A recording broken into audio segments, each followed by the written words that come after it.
তাহলে আজকে ব্যাপারটা সবার কাছে ক্লিয়ার যে দুই বোনের সাথে সম্পর্ক কিন্তু শেষ। ভাতের হাঁড়িটা পর্যন্ত রিটার্ন চলে এসছে কিন্তু ম্যান্ডির বাড়িতে। আজকের ভিডিওটা শুরু হবে ম্যান্ডিকে নিয়ে, শেষ হবে কিন্তু বিবাহ নিয়ে। তোমরা অনেকেই দেখেছো একটা সোশ্যাল প্ল্যাটফর্মে বিয়ে হয়েছে, তাও আবার নাইটি পরে বিয়ে, বাসি বিয়ে। সব কিছু কাজকর্ম হয়ে যাওয়ার পর বিয়েটা হয়েছে, সিঁদুরদান হয়েছে, চুমুটুমু খাওয়া হয়েছে। যে একদিন এই বিয়ে, এই চুমু খাওয়া নিয়ে প্রচুর খিল্লি উড়িয়েছে মানুষের, আজকে সে সবার কাছে খিল্লির পাত্র হয়ে দাঁড়িয়েছে। তো তাকে নিয়ে তো বলতেই হবে। আর সে যে কাজগুলো করছে সেটা ম্যান্ডিকে কপি করে করছে, মানে টু কপি ম্যান্ডি। তো সেক্ষেত্রে কিছু না বলে তো পারা যায় না, তাই না? তো চলো ভিডিওটা শুরু করি। প্রথমে ইন্ট্রো দিয়ে দিই। হ্যালো এভরিওয়ান, কেমন আছো তোমরা সবাই? আশা করছি তোমরা সবাই খুব ভালো আছো, সুস্থ আছো। তোমাদের ভালোবাসায়, ঈশ্বরের আশীর্বাদে আমরাও সবাই বেশ ভালো আছি। এখন ঘড়িতে বাজছে বিকেল 4টে। তো এখন ভিডিওটা শ্যুট করছি, তোমরা আজকেই পেয়ে যাবে। তো সেটা হচ্ছে বন্ধুরা, ভিডিওর শুরুতেই একটা হাঁড়ি দেখতে পাওয়া গেছে ম্যান্ডির ভিডিওতে। স্টিলের হাঁড়ি, যেই হাঁড়িটা কিনা ওর মা ওকে কিনে দিয়েছিল, কিন্তু ও ভাত উপর দিতে পারতো না। সেই কারণে ওই হাঁড়ি গিয়েছিল মারুর বাড়িতে। মারু ওই হাঁড়িতে করে চিকেন বিরিয়ানি বানিয়েছিল। সেই দিনকে ওর মেয়ে আর ওর মাকে নিমন্ত্রণ দিয়েছিল খাওয়ার জন্য। আচ্ছা, তো সেই দিন মারু দেখিয়েছিল হাঁড়িটা। তো সেই দিনকে হাঁড়িটা দেখিয়েছিল যে দেখ, তুই দিতে পারিস না উবুর, আমি দেখ কেমন ভাত উবুর দিয়েছি। তো এটা একটা ভিডিওতেও বলেছিল। তো যাই হোক, দুই বোনের সঙ্গে এখন সম্পর্ক প্রায় শেষের মুখে। মুখ দেখা দেখি বন্ধ, যাতায়াতও বন্ধ। আর যদি ছিটে ফোঁটা থেকেও থাকে তো সেটা ভেতরে ভেতরেই রেখেছে, সেটা আর আমরা পাবলিকলি দেখতে পাবো না। তো অনেকেই এটা বলছে যে ওদের ভেতরে সম্পর্ক রয়েছে, ওরা সোশ্যাল প্ল্যাটফর্মে দেখাচ্ছে না যে ওদের মধ্যে যোগাযোগ আছে বলে।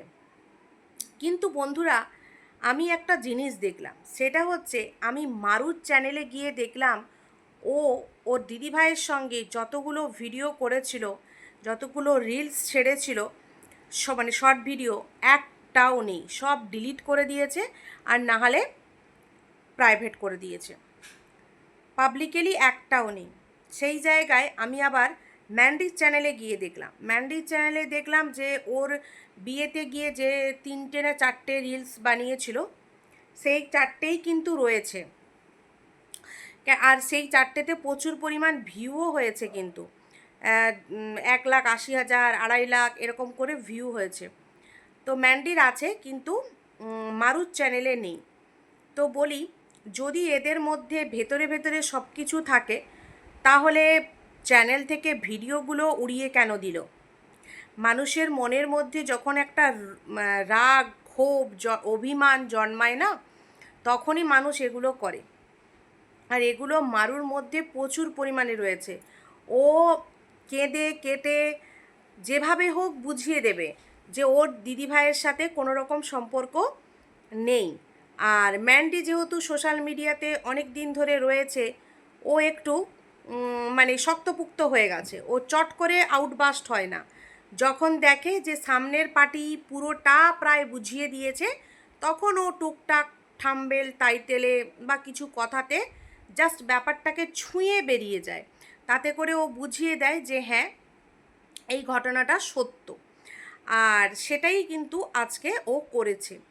কিছুদিন ধরেই কিন্তু মারু অনেক কিছু করছে, অনেক কিছু ভিডিওতে বলছে বা আমরা দেখতে পাচ্ছি, অনেক কমেন্ট পড়ছে।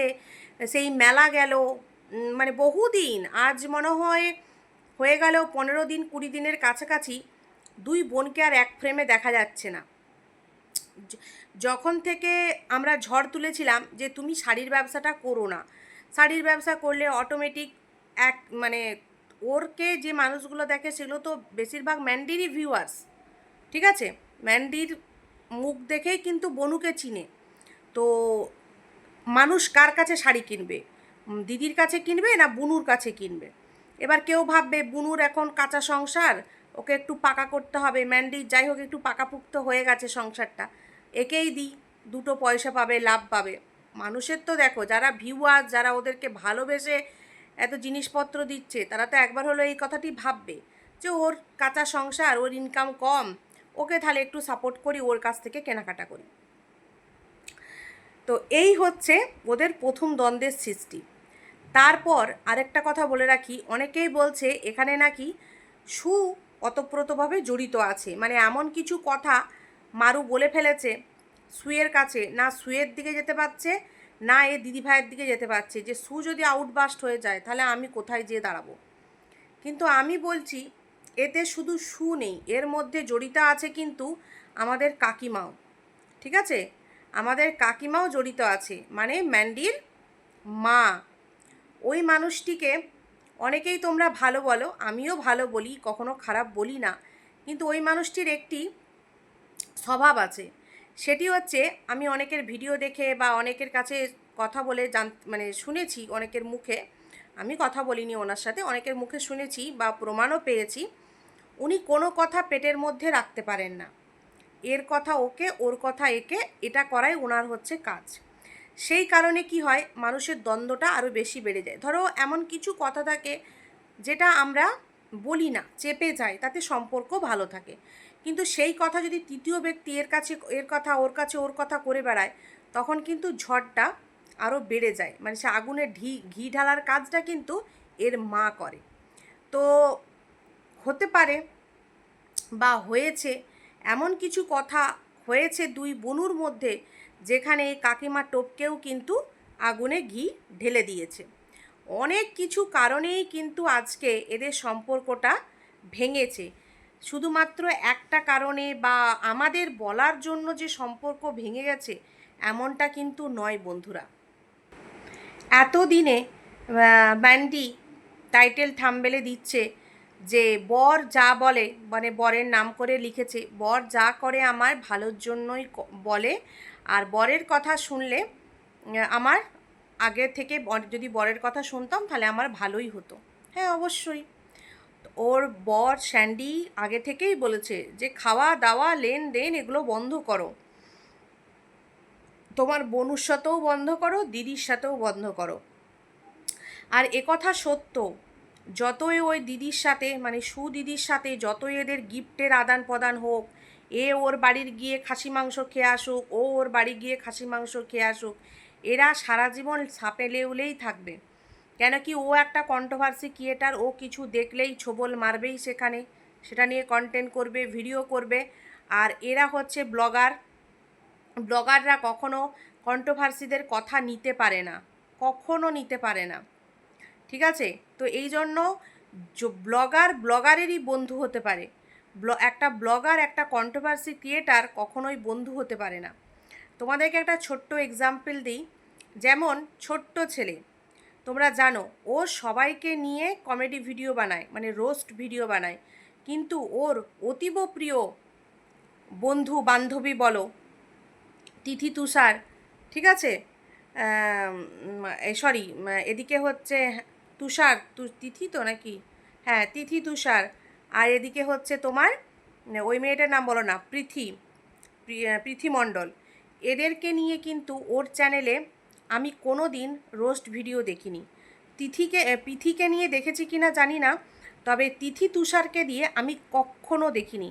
এবং এটা নিয়েও কিন্তু ওদের মানে রোস্টার মহলে একটা সময় ঝড় উঠেছিল যে তুমি সবাইকে নিয়ে রোস্ট করো, তুমি ওদেরকে নিয়ে কেন রোস্ট করো না, কেন কি ওরা হচ্ছে তোমার বন্ধু বলে ওদেরকে নিয়ে রোস্ট করো না। তো তখন ছোট্ট ছেলে বলেছিল যে তিথি আমার ছোট বোনের মতো আর তুষার আমার ছোট ভাইয়ের মতো, সে বন্ধু হোক যাই হোক, একটা আলাদা আমাদের আছে, তো সেই কারণে রোস্ট করি না। এইটা অনেক দিন আগের কথা, এটা কিন্তু এসেছিলো, আর তোমরা দেখবে ও কিন্তু করে না। তো ব্যাপারটা হচ্ছে সেই রকমই। এবার দেখো আমরা কন্ট্রোভার্সি ক্রিয়েটার, আমরা যদি কোনো ব্লগারের সরে গলাগলি করে নিই, তাকে নিয়ে কি আমরা রোস্ট করতে পারবো? কোনো দিনই পারবো না। তো সেই জন্য একটা ব্লগার, একটা কন্ট্রোভার্সি ক্রিয়েটার কখনোই বন্ধু হতে পারে না। আর যেখানে বন্ধু হয়ে যাবে, সেখানে সেই ব্লগারটা যতই ক্লু দিক না কেন কন্ট্রোভার্সি করার, সেখানে মুখ বন্ধ করে রাখতে হবে, সেখানে কন্ট্রোভার্সি করা যাবে না, তাহলেই সম্পর্ক নষ্ট। আর আমাদের তো দিদিভাই থাকতে পারে না, কেন কি প্রচুর ভিউজের দরকার, দিয়েছে ভিডিও ছেড়ে মেয়েটাকে নিয়ে সেই দিনকে, আর তেমনি স্বামী স্ত্রী মিলে বসে ওর নাম নিয়ে ওকে দিল ঠুকে, হয়ে গেল ঝগড়া শেষ। আর মারুর ব্যাপারটা তোমাদেরকে তো ক্লিয়ার করলাম। তো সেই জন্য সব সম্পর্ক শেষ যখন, ভাতের হাঁড়িটা কেন আর থাকবে? তাই ভাতের হাঁড়ি শুদ্ধ সব কিছু উঠি নিয়ে চলে এসছে। আর এতদিনে ও মানে আমাদের ম্যান্ডি ম্যাডাম এত সুন্দর করে বাণীগুলো লিখছে। হ্যাঁ, তো বলি, চোর পালালে বুদ্ধি বাড়ে। চোর পালিয়ে গেছে, তোমার সব কিছু চুরি হয়ে গেছে, তোমার দোকানে যা কিছু জিনিসপত্র ছিল সে ভাই চুরি করে নিয়ে কবেই পালিয়ে গেছে, এখন তোমার বুদ্ধি বাড়ছে যে আমার বর যা বলে সেগুলো ঠিক, বাকিরা সবাই ভুল। কি অবস্থা! দেখো আরও কি কি বুদ্ধি হয়। ম্যান্ডির একটা জিনিস ভালো, ওকে অনেকেই আছে অনেক নিয়ে অনেক বাজেভাবে কন্ট্রোভার্সি করে, কিন্তু ও কাউকে কোনো দিন স্ট্রাইক মেরেছে বলে আমার মনে হচ্ছে না, ও মারেনি। ও গুন্ডাগুন্ডির থেকে অনেক ভালো। স্যান্ডি আর ম্যান্ডি আমাদের গুন্ডাগুন্ডির থেকে অনেক পরিমাণ ভালো। গুন্ডাগুন্ডির নামটা মনে আসতেই মনে পড়ে যাচ্ছে সেই ভিডিওগুলোর কথা। অনেক দিন হয়ে গেল গুন্ডাগুন্ডিকে নিয়ে ভিডিও করিনি, দাঁড়াও একদিন সময় করে ওদের ভিডিও দেখবো, দেখে ওদেরকে নিয়ে কিছু বলবো। আর তোমরা কারা কারা গুন্ডাগুন্ডির ভিডিও চাও অবশ্যই কমেন্ট সেকশনে কমেন্ট করে যাও, ঠিক আছে? তো এতদিনে সুবুদ্ধি হয়েছে কার? ম্যান্ডির। তো এই গেল ম্যান্ডির ভিডিওর কথা আর মারুর সাথে সম্পর্ক শেষের কথা। এবার চলে আসি ম্যান্ডির সঙ্গে ম্যান্ডির দিদিভাইয়ের কথাতে। তো ম্যান্ডি, একটা কথা বলি তোমাকে, তুমি সোশ্যাল মিডিয়াতে যে নাটক দেখিয়েছো, সেই নাটকে তুমি যে টাকা ইনকাম করেছো বোন, সেই লোভ কিছু কিছু মানুষ ছাড়তে পারছে না। মানে তোমাকে তো দেখেছে যে তুমি এরকম নোংরা ভিডিও বানিয়ে ছেড়ে ছেড়ে লাখের ওপরে, 1.5 লাখ 1,80,000 ওপরে ভিউজ তুলেছো, আর সেই ভিউসের টাকা দিয়ে বরের ঘরে ফিরে আসার 2 মাস না 1.5 মাস পরেই গলায় বানিয়েছো একটা বড় রকম সীতাহার, মনে পড়ে বন্ধুরা? তাহলে এবারে আমাদের দিদিভাই ভাবছে ম্যান্ডি এরকম করে করে এত টাকা কামালো, তাহলে চলো নাটকটা আমিও করি। তো সেই জন্য কপি ম্যান্ডিকে কপি করে ফ্ল্যাটে চলে গেছে, ফ্ল্যাট নেওয়া হয়ে গেছে, ফ্ল্যাট সাজানো হয়ে গেছে, বরের কাছে আসতে হবে, দুদিকেই ভিউজটা পাবে। জীবনে ভয়ও তো রয়েছে, কে কোথায় কোথা থেকে দেখে নেবে বাবা, তখন স্ক্রিনশট দিয়ে ব্লগাররা, কন্ট্রোভার্সি ক্রিয়েটাররা ভিডিও করা শুরু করে দেবে। তার থেকে আমি আগেই দেখিয়ে দিই আমার বরের সাথে আমার সব কিছু ঠিক হয়ে গেছে। সিঁদুর দান, লোকের বাসি বিয়েতে সিঁদুর দান হয় শুনেছি, মঙ্গলবার রাতে আসলো, তার মানে রাতেই তো খেলা হয়ে গেছে বন্ধুরা, হয় না? 24 দিন পর তার কথা অনুযায়ী, আমরা তো জানি ফ্ল্যাটে যাতায়াত ছিল বরের, কিন্তু 24 দিন পর আসলো বাড়ি, সেই মতো খেলা হয়ে গেছে মঙ্গলবার রাতে। তাহলে বুধবার দিন দুপুর 12টার সময় 2টোর সময় নাইটি পরে সিঁদুর দান করার কি দরকার ছিল? ভিডিওটা তো আরও একটু রোমান্টিক হতে পারতো দিদিভাই, যদি স্ক্রিপ্টটা তুমি আমাকে দিয়ে লিখাতে। স্ক্রিপ্টটা আমি এরকম লিখতাম, তুমি মঙ্গলবার রাতে আসলে, আসার পরে তোমাদের গোটাপের একটা ভিডিও যেটা করলে পাবলিককে গিলাবে বলে, সেটা হয়ে গেল, তারপরে মুহূর্তেই এই ভিডিওটা শ্যুট করা উচিত ছিল। নাইটি পরে বসে আছো, দাদা আমার সিঁদুর নিয়ে আসবে আর এইরকম করে পরিয়ে দেবে। কত না ভাগ্যে আমার এ জীবন ধন্য হলো, স্মৃতিরে একটু সিঁদুরে সব কিছু বদলে গেল, তাই না? তারপর শাখা পড়তে, পোলা পড়তে, তারপর বিছানায় খেলাটা হতো, তাহলে তো জমতো। তো বলি বিয়েটা হয়েছে, তোমার তো সোনা পাপাও দেখেছে বসে বসে, বিয়ে করেছো, এরকম করে বড় বড় চোখ করে দেখছিল যে কি করছে এরা, নাটক কি করছে। আর আমার দাদা লজ্জায় একবার ক্যামেরার দিকে চায়, একবার করে, এবার ক্যামেরার দিকে চায়, এবার করে, তাই না? কি লজ্জা পাচ্ছিল দাদাকে আমার। মানে ভাবি, সে নাকি শুনেছি একটা মাস্টার মশাইয়ের ছেলে, তো তাকে এইভাবে মেকি বাঁদরের মতো ভিডিওতে নাচানো হচ্ছে। এটা যদি আমাকে কেউ করতো, আমি তো মানে লজ্জায় মরে যেতাম। বা এটা যদি অন্য কোনো ছেলেকে করতো, এই মেকি বাঁদরের মতো নাচাতো, সে কি করতো আমি শুধু সেটাই ভাবছি। একজন তো কমেন্টও করেছে যে এরকম মেকি বাঁদরের মতো যদি আমাকে, আমার বাড়ির মানে আমার বউ যদি ক্যামেরা খুলে এরকম করে নাচাতো, ভাবো আমার কি কষ্ট হতো। দিদি, ও দিদি, দেখেছো তোমার কমেন্ট বক্সটা? কত সুন্দর সুন্দর তোমার বিবাহবার্ষিকী গিফট এসছে কমেন্টের। একটা কমেন্ট আমার হেব্বি লিখেছে বন্ধুরা, দাঁড়াও কমেন্টটা বলছি। কমেন্টটা আমি এখন খুঁজে পাচ্ছি না। ওর 858টা কমেন্ট পড়েছে, তার মধ্যে হয়তো 58টা কমেন্ট পজিটিভ, আর 58টাও নয়, 15-20টা কমেন্ট পজিটিভ, বাকি সবগুলোই কিন্তু নেগেটিভ কমেন্ট, ঠিক আছে? তো সেই কমেন্টটা আমি এখন খুঁজে পাচ্ছি না। একজন দিদিভাই কমেন্টটা করেছিল, খুব ভালো কমেন্ট করেছিল কিন্তু। আর বাকি অনেকেই তো অনেক কমন কমেন্ট করেছে যে কত না ভাগ্যে আমার এই গানটা মিউজিকে লাগানো উচিত ছিল। হ্যাঁ লিখেছে, হে ভগবান আর কত নাটক দেখব, সিরিয়ালে চান্স পেয়ে যাবে। আচ্ছা, যোগাযোগ করুন, আমি রাজি আছি। এ আবার লিখেছে যোগাযোগ করুন, রাজি আছি। আবার অনেকেই ম্যান্ডি টু অনেকেই লিখেছে অপারেশনের নাম অপারেশন সিঁদুর 2, অপারেশন সিঁদুর 2। হ্যাঁ, কমেন্টটা খুঁজে পাচ্ছি না। ও আচ্ছা, পেয়েছি। ফুলশয্যার পর সিঁদুর দান 326টা লাইক পেয়েছে। বুড়ি বয়সে ভীমরতি, সিঁদুর দান হলো একদিনের মধ্যে সব কাজ শেষ, এবার বাড়ি ফেরার পালা, সব কাজ হয়ে গেছে, পয়সার জন্য এরা কত নাটক করে। 400টা লাইক পড়েছে এটাতে। আজকের নিজের সাজানো নাটকের মধুর মিলন এপিসোড। নাটক বলতাম না যদি বিনা কারণে অন্যদের সাধারণ জীবনটাকে নাটক না বলতে। একদম ঠিক।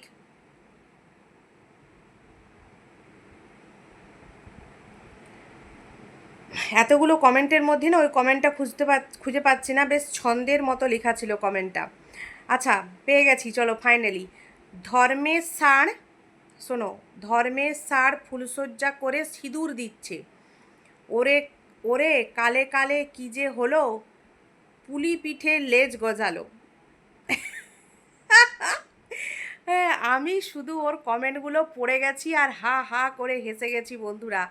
মানে মানুষ, মানে ওই ভিডিওটা দেখার পর কতজন যে হেসে হেসে মরেছে, সে অনেক মানুষই রয়েছে যারা কমেন্ট করতে পারবে না। যেমন ধরো ব্লগাররা বা যাদেরকে নিয়ে ও কাঠি করতো, তারা তারা কি ওর ভিডিও দিয়ে কমেন্ট করবে? বা কোনো কন্ট্রোভার্সি ক্রিয়েটার, তারা কি কমেন্ট করবে? তারা কেউ কমেন্ট করবে না, কিন্তু তারা সবাই কমেন্ট পড়ছে আর ওর ভিডিও দেখছে আর হাসতে হাসতে মরে যাচ্ছে। মানে সত্যি মানুষ টাকা, হ্যাঁ একজন আবার এটাও লিখেছে যে আইভিএফের খরচা উঠছে। আইভিএফ করাতে লাগবে না বন্ধুরা।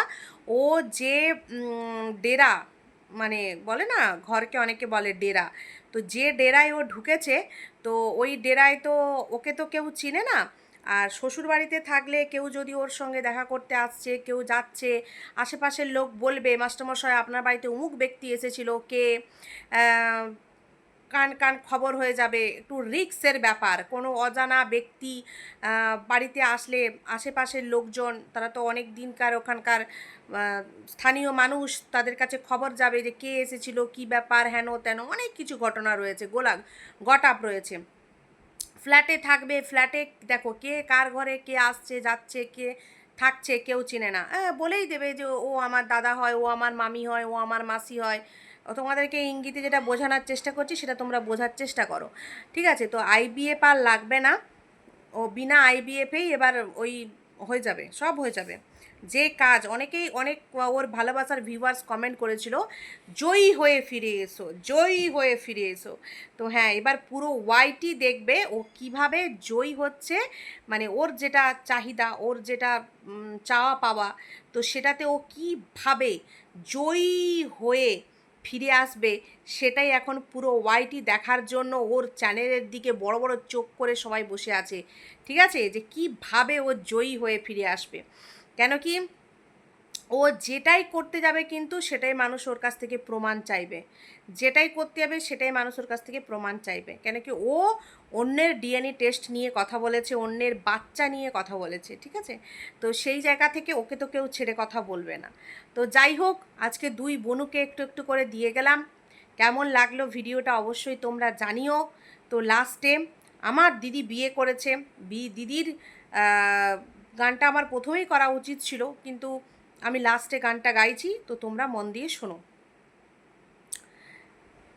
স্মৃতিরে একটু সিঁদুরে সব কিছু বদলে গেল, কত না ভাগ্যে আমার এ জীবন ধন্য হলো,